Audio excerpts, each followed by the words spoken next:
Hello and good afternoon to everybody on the call. Thank you for joining us. My name is Paul Rooke. I'm the Exec Director of BCA, chairing and moderating this afternoon's session, along with our main speaker, who is Peter Horsten, who's the Chief Growth Officer from AgUnity. So welcome, Peter. Thanks for joining us. We're covering, this is the latest in our series of deforestation webinars, looking at the sort of the implications of EUDR and hopefully sort of touching on some of the solutions that people are sort of bringing forward in terms of gathering the information, moving the information on. I think Peter will certainly talk about that a little more. Great really to have AgUnity here. I've talked to some of Peter's colleagues over the last sort of year or two about what AgUnity is doing, I guess more generally around digitalization in the coffee sector, and maybe we'll sort of touch on a little bit of that as well as the sort of specifically the EUDR. I know Peter's very keen to have questions from people. And more than happy to have those questions as we go through the session. So if people want to drop questions in the chat, or indeed if you have a question that comes up while Peter's talking that you want a sort of an immediate answer to, then raise your hand and we'll sort of try and bring that in as soon as possible. But otherwise, we'll come back to the Q&A afterwards. This webinar will appear on the website along with the others that we've been doing, so please go and have a look at that. It'll be up and running in a sort of a day or two. But without further ado, I think, Peter, we hand over to you, please, and look forward to your presentation. Thank you. Thank you very much, Paul, for the introduction, for the opportunity to discuss this, in my opinion, very important topic. And basically, you can attend a meeting about EUDR every day, and I think today even there are multiple. So you could even spend your day joining EUDR sessions. So it shows a bit how complicated and the whole topic is. I hear a lot of complaining. That's not what this session will be about when it's up to me.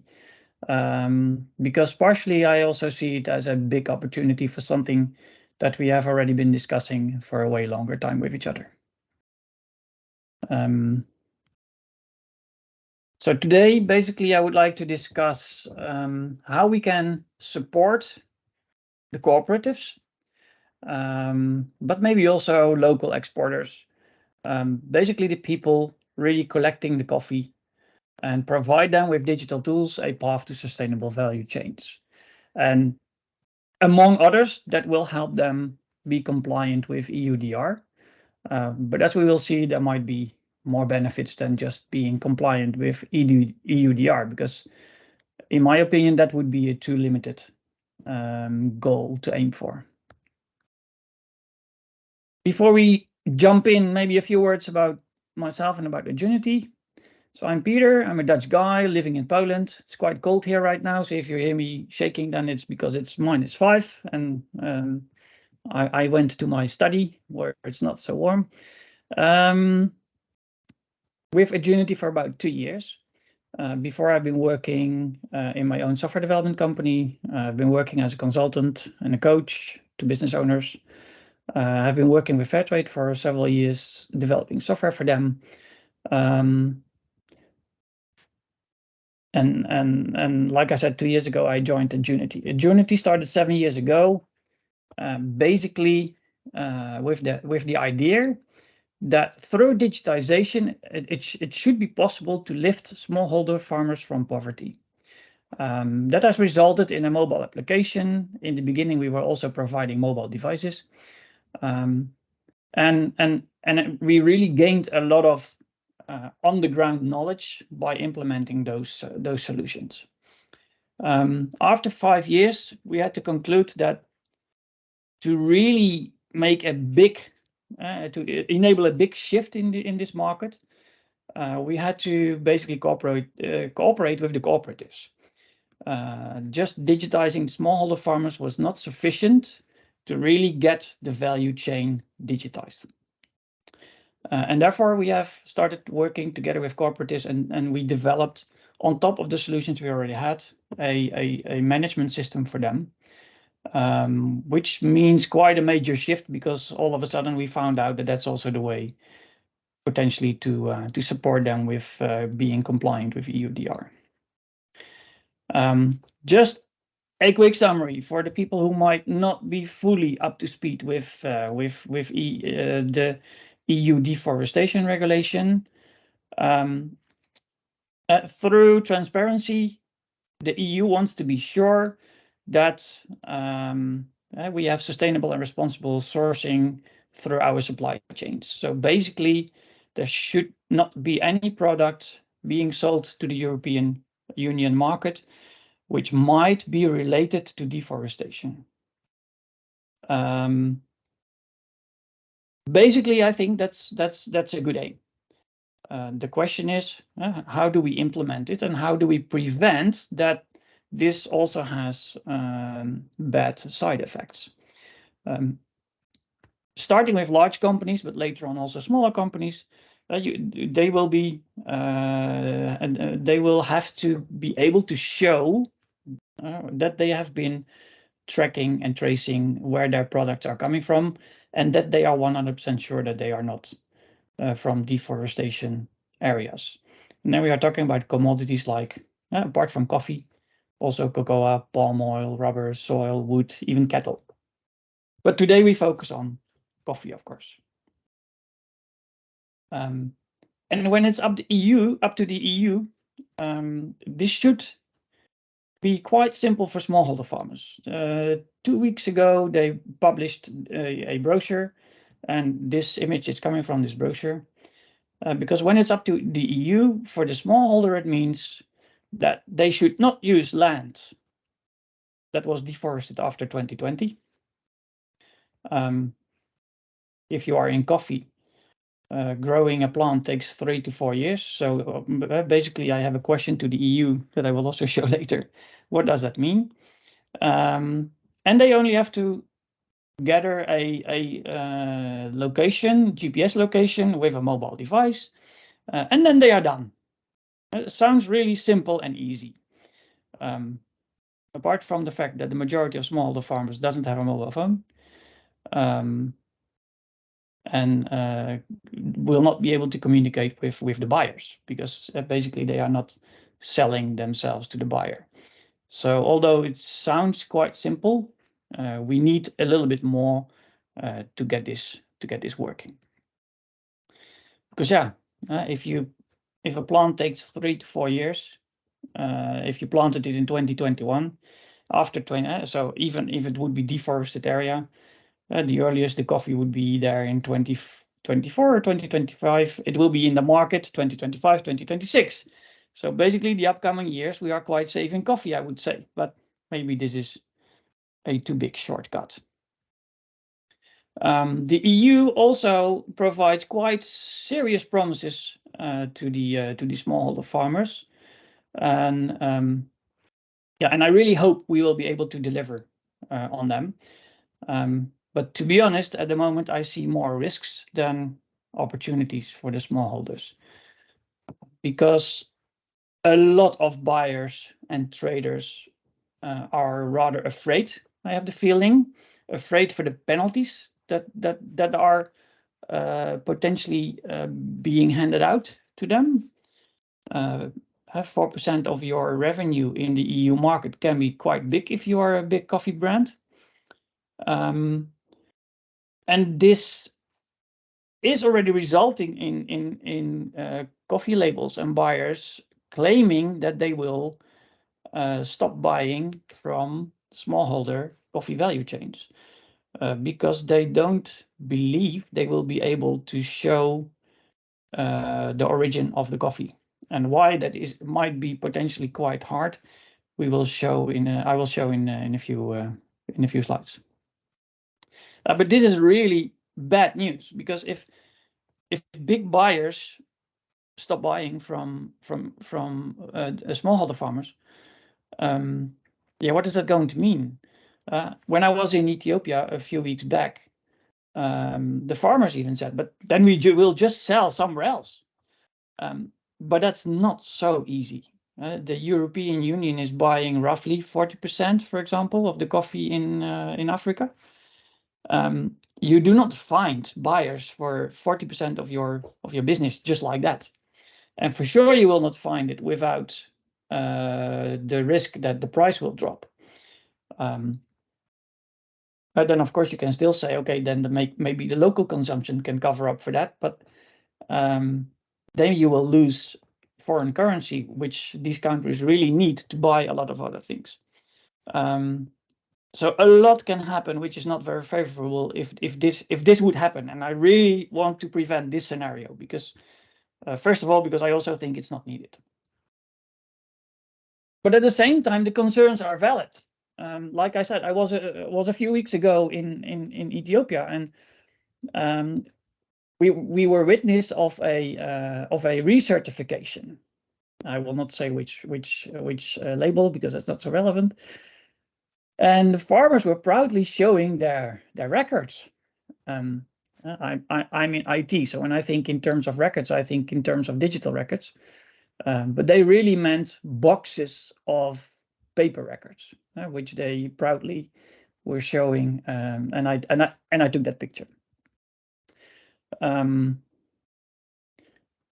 Yeah, and then then I realized, not that was new for me, but then I seriously realized that we are still a long way from really digitizing the full value chain. But nevertheless, I think we can make big steps to have this solved. But yeah, the concerns are valid. But yeah, that's not a reason to walk away. And then we also have to realize that EUDR is just the first step. I already mentioned that child labor is also around the corner. So yeah, the EU will only raise the bar higher. So we should not just say, oh, we will fix EUDR and then we have it all fixed. No, a lot more is coming. Like yesterday, CBS had a news item with videos included showing that in Ghana, despite all kind of promises, a lot of child labor is taking place. That children are going to school, but in fact are not going to school. But on the record, they are going to school. Nobody is checking. And potentially this remains a challenge because we will never ever be able, of course, to check and audit everything all the time on the ground. But we can build mechanisms to better be able to assess how things are going on the ground. Like I said, this session is not about complaining, and hopefully till now you don't perceive it like that. So it's really relevant to have a look at how can we solve these challenges, because there are challenges. I'm not ignoring them, but how can we solve them? Probably many of you know this image. It's an image of 2012, so quite old, but still applicable. It's missing a few parts of the process in the value chain, but why it's so valuable is because it really shows how complex the value chain we are talking about in fact is. And for this presentation, I basically focus on the process from picking up to logistics, basically the shipping of the green bean from the warehouses in the countries we are buying from, like for example Ethiopia, because most of the roasting is taking place in the West. That's changing as well, of course, because increasingly there are roasting activities taking place in coffee producing countries as well. But for the sake of the process, it does not really change things a lot. So step by step, we will quickly discuss later on what we have to do here. But we have to realize it's quite a complex process that we are talking about, and we have to monitor that step by step. And we have the feeling that digital solutions can really help bringing this transparency that we so badly need. And like I said, AgUnity started at the farmer level. That's what you can also see on this image. So what we are already doing, and we help the cooperatives to move from paper and Excel, because those are basically the two types of records we see there, to move that into a centralized database where you can work with reliable data, where you don't have the problem that your Excel spreadsheets get corrupted by viruses because someone had a virus on the computer, where you do not face the limitations of the power of your machine because it's running on the cloud, where you have enough processing power to generate reports that can be useful for benchmarking or whatever, so that you can really provide the insights needed.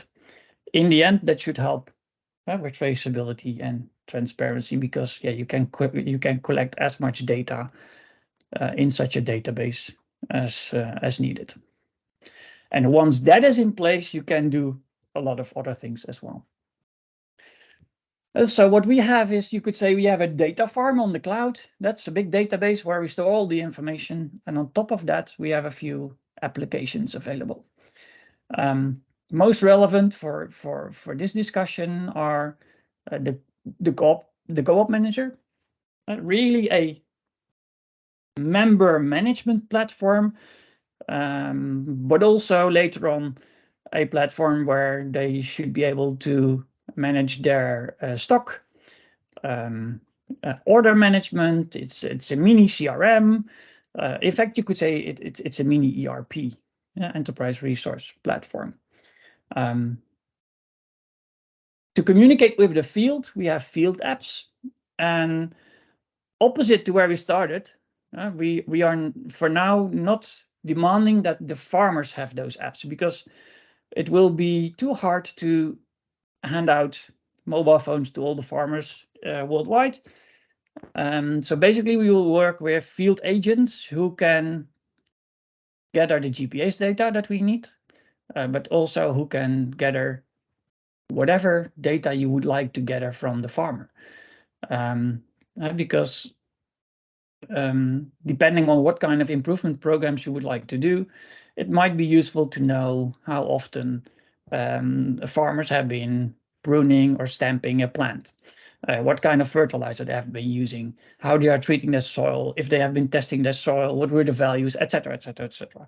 There's a lot of data you could gather from the field, which is very useful for benchmarking, for advisory, but also to bring information back into the field, which is quite often now a problem.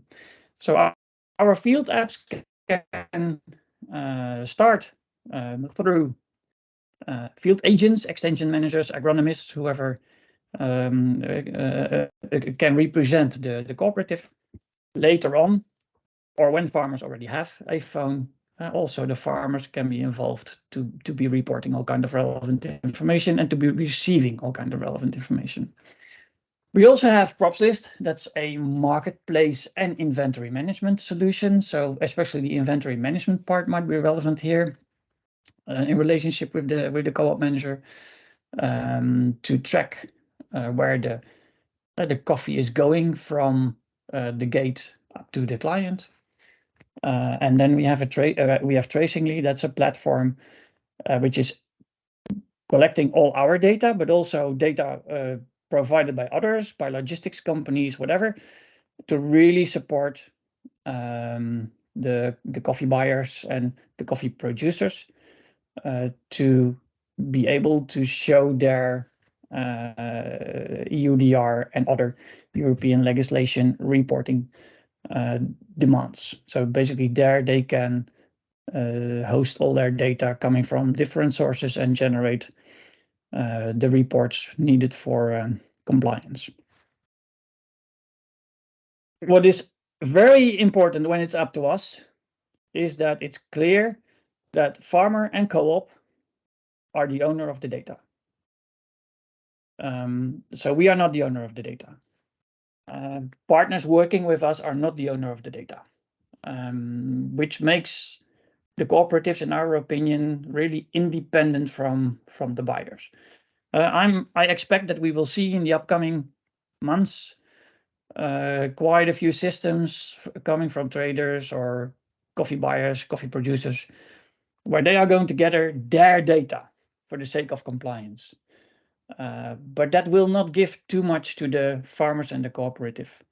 And we really want that they become the owner of this data, because there is already an information disbalance in this value chain.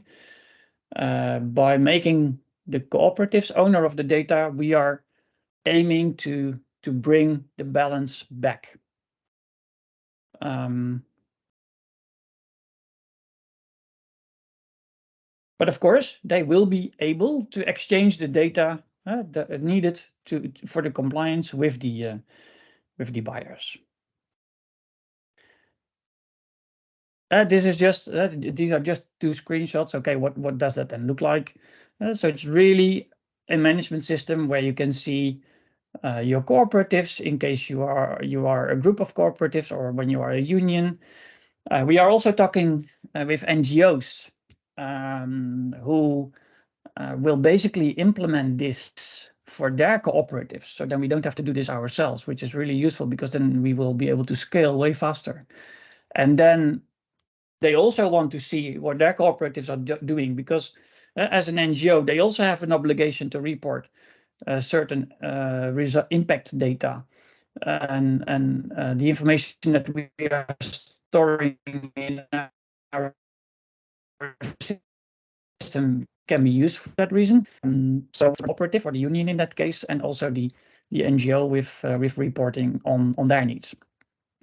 So you can have an overview of your cooperatives, of your members, individual members, what they have been producing in the past, if that historical data exists at the moment, what they have been producing this year, what money is outstanding with them, what certificates they belong to, being fair trade, organic, etc., etc., Rainforest Alliance. So all this information can be stored and reported upon. And in the upcoming future, we can probably also rather easily add relevant school data, school attendance data, and things like that, to be able to report on new needs that will pop up in the upcoming years. This is a little bit more of a bigger overview with all the functionalities that we are planning to deliver at the left side, and an overview, for example, of a union in this case, of members by location and by co-op. Now, you can dig as deep as you want to find out how things are going and report on your organization. Like I mentioned, we have field apps. We are using them for different purposes.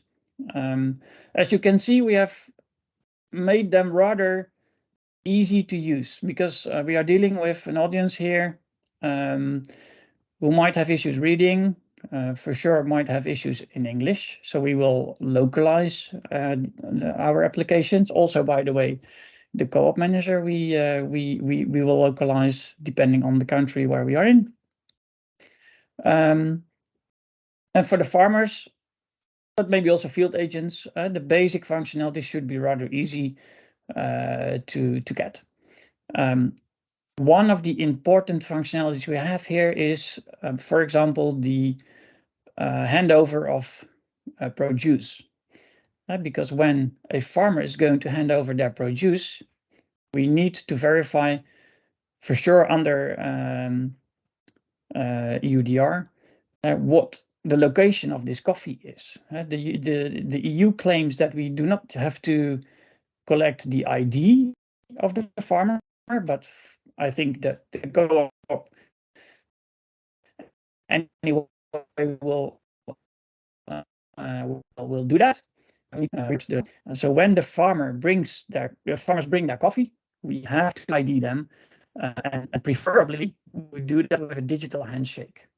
If they don't have a mobile phone, we can use another type of ID, or even give them a member card with a code to make sure that we will be able to link the coffee to a certain farmer, and therefore to a certain location which we have gathered before. The agent app that we will have in the field will be having more functions than the farmer app might have, because especially there we will also see all kind of questionnaire data that we are going to add to make sure that they can collect additional information from the field where needed. Like I said, we have a marketplace. Tomorrow we are going to launch one for rice in Ghana. And we have Tracingly, the application which aggregates all the data coming from, among others, the co-op manager, but not limited. It will also link to all kind of other data sources to make sure that there is a generic data exchange platform that can result in reports that will be used for compliance audits.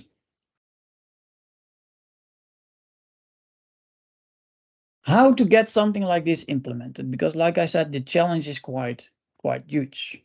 I think we are talking about gathering the GPS locations of over 50 million farmers across the globe, across all the commodities. So that's not limited to coffee. That's quite an operation. And like I said, we have to start with digitizing the member base of the cooperatives. That's step one when it's up to us. That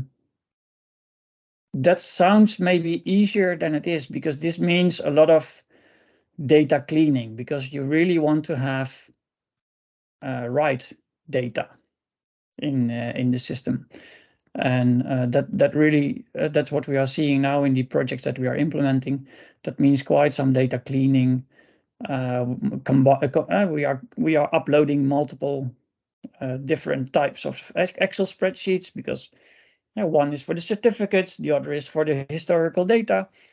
But for us, it's quite easy to upload that once it is in Excel. But to get it there, that is in a few cases quite a job.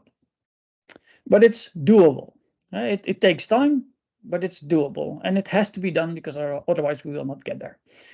In some cases, there are already even GPS locations for farmers. If not, we will just gather them.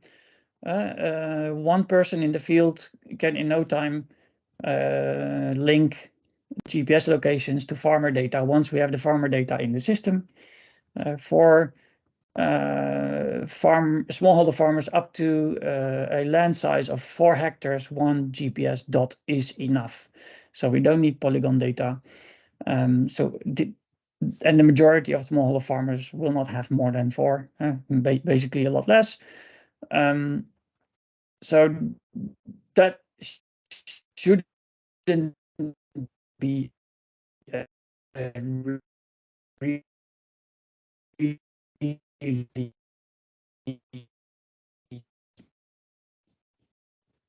big.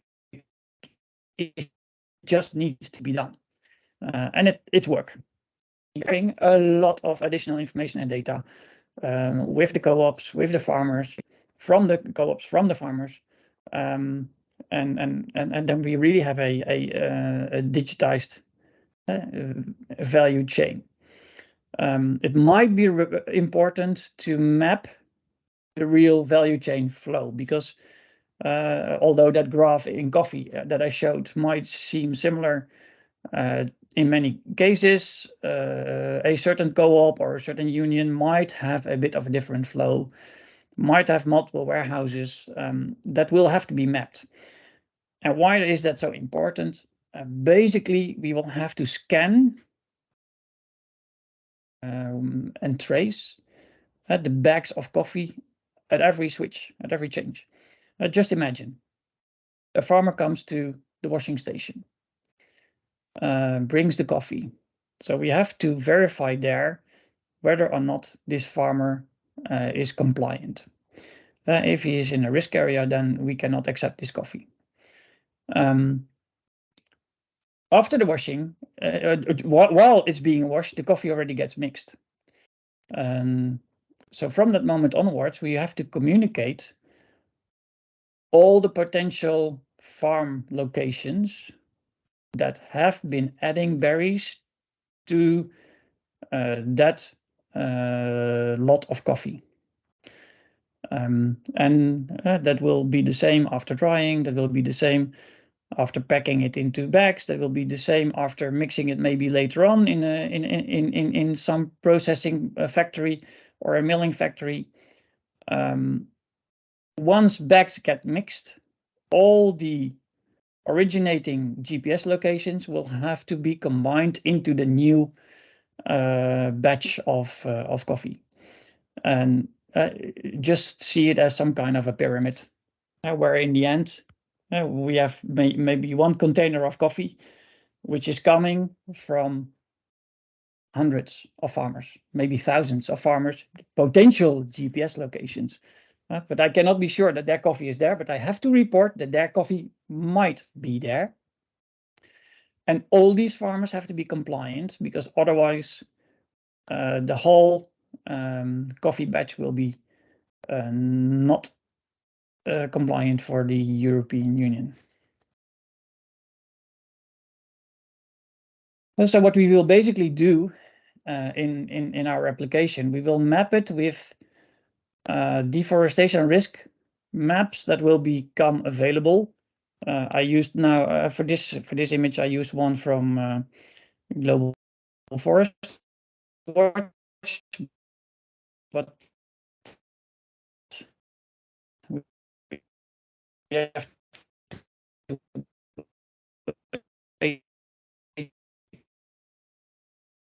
to indicate whether or not they are basically in a risk zone, depending on how the EU will assess that, because they might say that a complete country is low risk.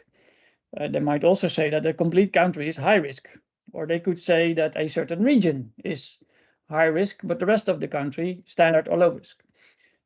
So we will have to see what that will be quite soon. But what we will do, we will basically map the locations that we have of the farmers with the reference data, and then a cooperative or a union basically knows, okay, the coffee of those farmers we have to keep separate from the compliant coffee.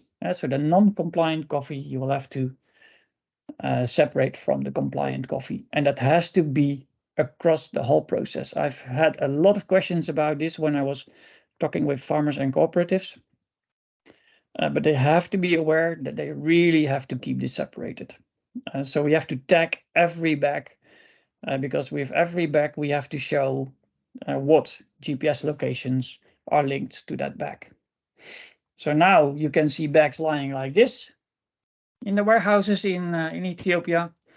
That has to change quite soon, and this is just an example, of course. So these QR codes are all the same, but that should be, of course, then individual QR codes or whatever other tag to make sure that we can link the GPS locations of the farmers that have been delivering coffee cherries to this batch, that we can report the right GPS locations to be compliant. And I think that already shows that to be able to do that, you just need a digital system.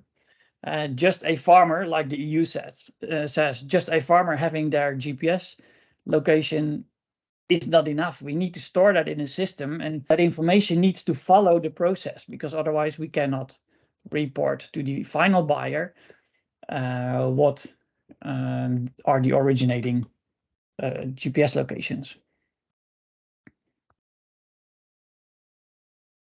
And then you could say, yeah, guys, nice story. We hear many of these stories, but are you already doing it, or is this a plan? No, we are already doing it. We have already onboarded several cooperatives of Oromia International Trade Center. They are basically a coffee farmers cooperative union. We have been working with them already for a few years, but then COVID came and we had to stop. So we were already advising them, but more on the farm level. So when we started learning that the digitization at the cooperative level was maybe more important to start with than the activities we were doing with the farmers. Partially thanks to the work with them and the work with other cooperatives in different countries, because we are not limited to coffee and we are not limited to Ethiopia. We are working, when it's up to us, we are working with all developing countries. But for now, our main focus was on Southeast Asia and Africa. So in Latin America, not that much, for example. But we also receive a lot of requests now to do things there.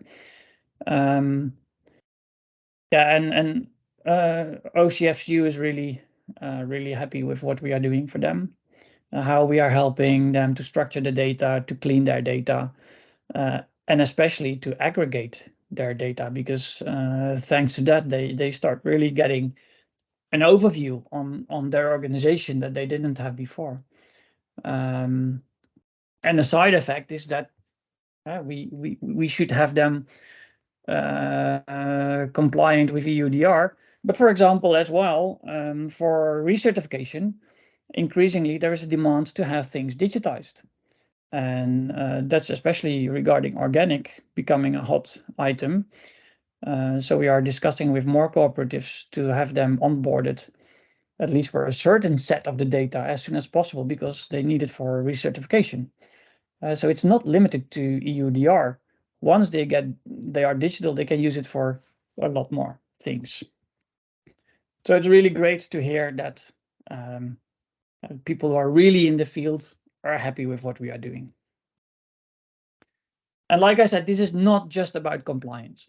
Once we start doing this, when I'm talking with farmers, we just see opportunities popping up every time. Last time when I was there, we just found out how poorly they are maintaining their plants, which means that they are not giving the yield they could give. So of course we can be very busy with all kind of aid programs and trying to give them a higher premium. But if they just increase their yield with 25%, 50%, maybe 100%, their income will rise as well. So with a little bit of training, a little bit of advice, which is way easier, of course, if a cooperative or union can do that through a digital channel based on benchmarking data. The impact they can have on their farmers is way bigger, of course. So you can use it for training. You can use it for monitoring when they are pruning, stamping, or planting seedlings, and what kind of varieties they are using. All that kind of information you can just start gathering and monitoring. But it doesn't stop there. We are also working with a satellite company that can, after some initial soil sampling, they are able to monitor how much carbon is being stored in the soil. And they are in the process to get that certified, because then you can also get carbon credits for that. So it all goes really together. And if you can bring the right information, because with those satellite images, we have twice a week an advice based on things we can see from the sky. By the way, we can also see who has been using chemical fertilizer. So if someone claims to be organic but is using chemical fertilizer, you can just see that. And a lot more you can see. You can also see the nutritional value of the soil. It's really unbelievable. But very quickly, without a lot of soil sampling on the ground, we can bring that information back on a weekly basis, and that's really another beneficial side effect. Once you have this communication link up to the farmer level, or in the beginning up to a field agent. And by registering what a farmer is doing and how he's doing and what he has been producing, we also hope it will be beneficial for financial inclusion, because he will be better able to show his historical transactions. Yeah, we have to do this together because 50 million farmers, that's quite a job. We are already increasingly getting requests from NGOs who want to implement this for their farmer groups, which takes a burden from our shoulders because they are going to clean the data together with their cooperatives. So that will really help us to roll this out way quicker. Yeah, and whatever support we can get, we will, of course, appreciate, because quite a lot of work needs to be done to also educate cooperatives, because yeah, having data is one, having information is another one. Doing something with it, that's a completely different piece of cake. That's what I basically wanted to say. So I'm more than open for questions right now. Peter, thanks very much indeed. I've got a question which I'm going to pose to you in a sec from the chat, or a couple actually. First, I'm just going to pick up. I mean, somebody had asked whether AgUnity is a recommended solution of BCA, and I've put in the chat that, you know, our aim, and I think I said at the start, is to try and bring potential solution providers to the awareness of the audience, and then for businesses to go away and look at which of those providers sort of provides a solution which fits into your own particular business. I think one of the points that I sort of personally like about AgUnity, and I think Peter touched on it towards the end, is, you know, this idea of once we have a sort of a digital pipeline, and I'm not an IT person, so I talk in very sort of simple language about this. Once we have a pipeline that's bringing information one way, we can use that pipeline to push information back the other way. And I think the comment just now about, you know, productivity yield, it's something that has surprised me that we don't talk quite so much about in coffee as maybe we do in some of the other sort of sectors and ones that I've sort of been involved in the past. A couple of questions. One from Govinda Baines in the chat. And I think you've touched on the sort of the 50 million farmers and the other commodities that are caught by this. And he's just interested to know how widely used AgUnity is across the other commodities, and I guess across the countries as well. And then another question, I suppose one of the obvious ones about EUDR at the moment is, given all that you're doing and the solutions you're putting forward, do you have sufficient confidence that all of this is fitting what the EU is looking for? Because there seems to be a lack of clarity from their side about the, if you like, the level of information they're looking for. There's no sort of reference point as such, and how easy is it to sort of work in what appears to be that vacuum? Thanks. Yeah, now to start with the last one, for EUDR, they have 2 weeks ago quite clearly communicated, and I've referred to that brochure, that we need 1 GPS location for a farmer. So yeah, that's what we are going to gather, and that's what we are going to collect. But we are going to gather a lot more information, because the cooperatives want to have way more information to really serve their members, right? So they have a completely different need, and basically we want to serve that need the most. But while serving that need, we will also make them compliant with EUDR. But there are question marks. I'm the last one to deny.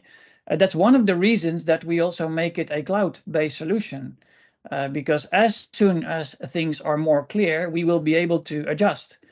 If we would have this installed at local servers, although I don't want to become too technical, but rolling out updates is way harder because you have a big capacity gap in the field. We have been working with co-ops, and we have been in the past, and then we were training an IT guy to work with our application, and 3 months later they were already gone. Yeah, that's what we want to prevent. So we really offer this as a service. We will be with the co-ops. If the demands of the EU will change or will become more clear, we will quite quickly adjust the solution if needed. But at the moment, we feel we are fully able to make sure that the cooperative can be compliant by sharing the GPS locations of the coffee the farmers involved in a certain batch of coffee. But will it be 100%? Never ever. Because that has been reported already by many. It will be always possible to mix non-compliant with compliant at the farmer level. That will be really hard. The only way to prevent that is if you are going to pick the cherries yourself. I don't think we are going to do that. So 100% waterproof it will never be.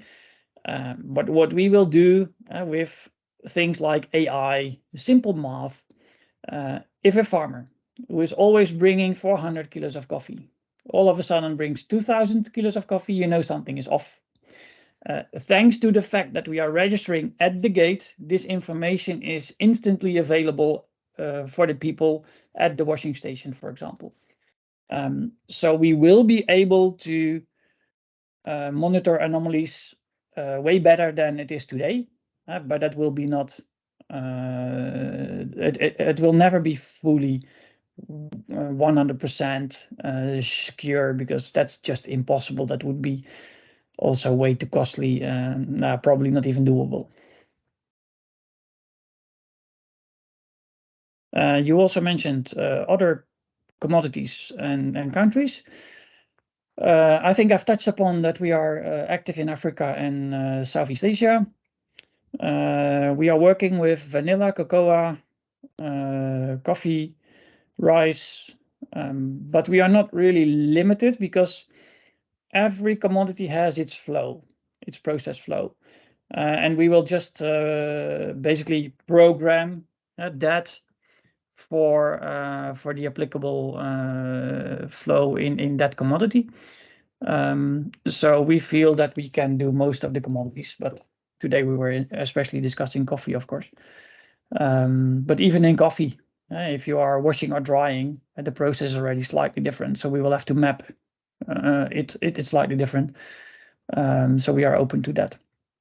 We do not really have a limitation for countries. If it would be in a region where we are not very present ourselves, then we will for sure look for a local partner, an NGO or whoever, to support us with the localization, with the implementation, because it's really important that the cooperatives are very well supported in the beginning, because there is a capacity gap. They are not used to use digital in the way we are used to use it. We will have to explain it in a way that they understand it, not bring it in a way how we would bring it. And that's really, that's why it's really important to work with local people. Thank you. And actually a follow-up from Govinda. One of the other requirements of the legislation is the need to sort of prove that production has been done in compliance with local laws, and in some ways this may be, from a digital point of view, links into also not just EUDR but some of the other upcoming legislation where we might get into sort of labour issues, we might get into forced labour.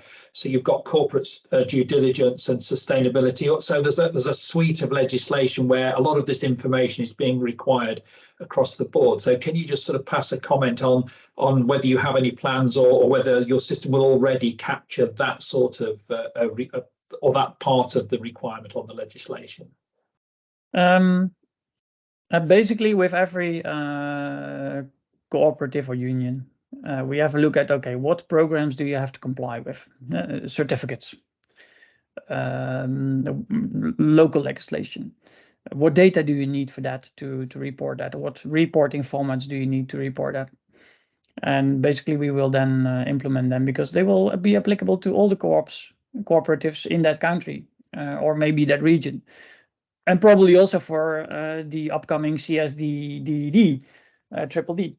So yeah, there will be a lot more data that we will have to store in the near future than just the traceability data. So our model is open to be extended based on future needs, but also country legislation needs.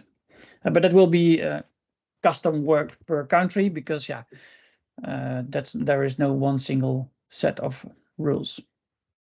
No, absolutely. There's, I think, time for one quick additional question, if anybody has one. Just before we do that, there was a question that came in prior to the webinar, which maybe I can probably answer, and it was a question about what are the obligations for businesses who are only buying from EU traders. I mean, the assumption there is that you're selling into the European market, in which case you still have a duty to comply with the legislation. Operators are the ones bringing it into the EU and onto the EU market. Traders therein.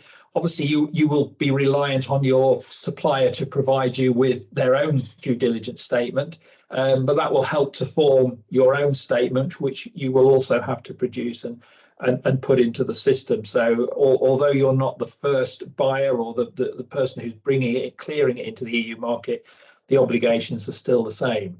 Yes. If the question was relating to you're buying from EU traders and selling outside of the EU, then obviously EUDR, you wouldn't have to continue those sort of requirements. But bearing in mind, we are in the UK still expecting to see what the UK authorities do. We know that other parts of the world are also looking at legislation that may be similar, but is to the EU, maybe slightly different, but is certainly relating to deforestation. So, I think we've said before, the EU is leading the way, but it's certainly not the only administration that's looking at this. Oh, but even exporting from the EU has to comply. It does indeed, yes, absolutely. So hopefully that sort of answered that question. I don't see any more coming up.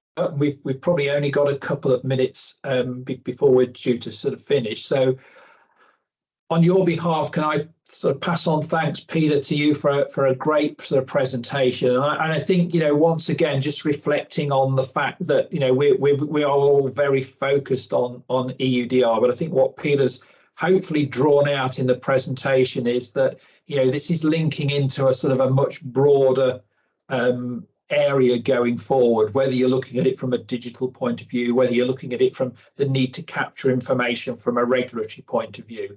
So I think, this is the sort of the direction of travel, and it's not, as I've just hinted at, not just the direction of travel for the EU. And I think digitalization, in whatever form we eventually take it, does also give some opportunities to get information, to get guidance, to get expertise back onto farm, and looking at whether it's reducing waste, whether it's increasing productivity, whether it's sort of better pest and disease management. I think there's a lot of information flow that can happen back to producers, which from their point of view then starts to give them the feeling of benefit, which I think a lot of producers may be feeling is lacking at the moment.